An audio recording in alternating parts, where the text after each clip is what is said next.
Olha, se forem as mensagens que já vazaram, que já foram apresentadas, elas mostram que a Dani tinha uma relação de amizade, talvez uma amizade colorida em alguns momentos com ele. Pra Disney. Agora, isso não isenta o Mellen das suspeitas que foram levantadas por várias testemunhas. Isso ainda precisa ser apurado. A justiça vai continuar trabalhando em cima disso. Não dá pra gente se precipitar e condená-lo. Tem muitas dúvidas nessa história.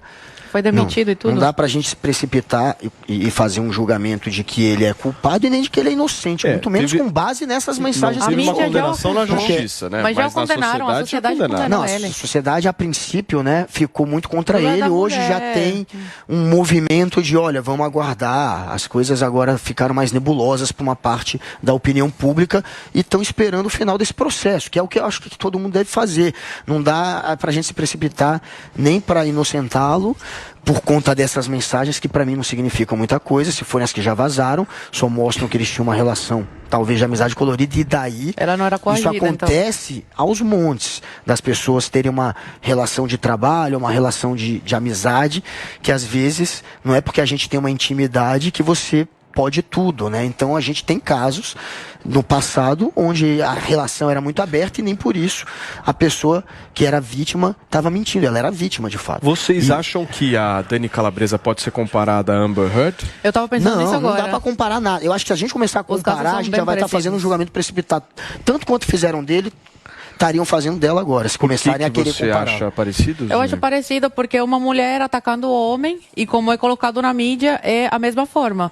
O diretor da Globo, o ex-diretor, ele já foi punido. Ele já foi condenado pela sociedade. Você vê ele trabalhando em algum lugar? A Globo demitiu ele, lavou as mãos. E a Calabresa colocaram em programa, alavancaram ela, o nome dela em alta, sem a gente saber ainda qual dos dois lados estão certos. Ou se os dois estão errados, porque em todas essas histórias sempre tem um lado e tem o outro. E tem o centro, que é a razão. Então sempre vai ter um fundo de verdade de um lado e um fundo de verdade no outro.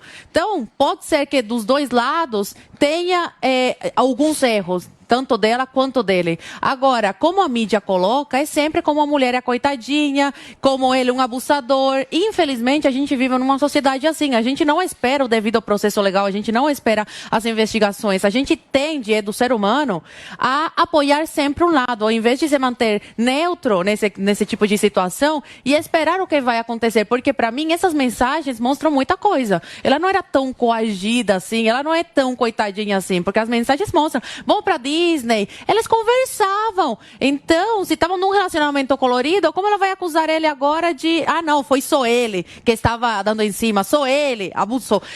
Tem muita coisa ainda que não está bem contada. Só que a mídia, as feministas, as mulheres, essas mulheres aí que fazem parte do grupo feminista, elas já escolheram um lado. Tanto é que até hoje tem muitas feministas que estão contra o Johnny e falam que o juiz errou ao condenar a outra.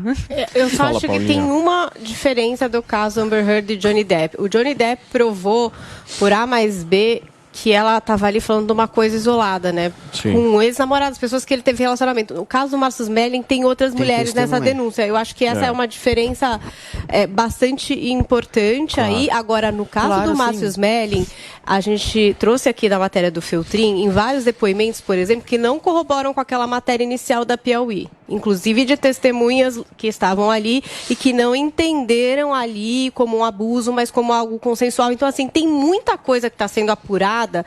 E aí eu estou dizendo de testemunhos na justiça e não do que foi contado na mídia, e que eu acho que a gente tem que aguardar mesmo para entender esse caso da Dani Calabresa. Mas o caso do Március Melling, o que eu acho que é bem diferente é que são várias mulheres, né? São várias mulheres dentro dessa... É uma denúncia coletiva, não é uma denúncia individual da Dani Calabresa. Fala, Paulinho.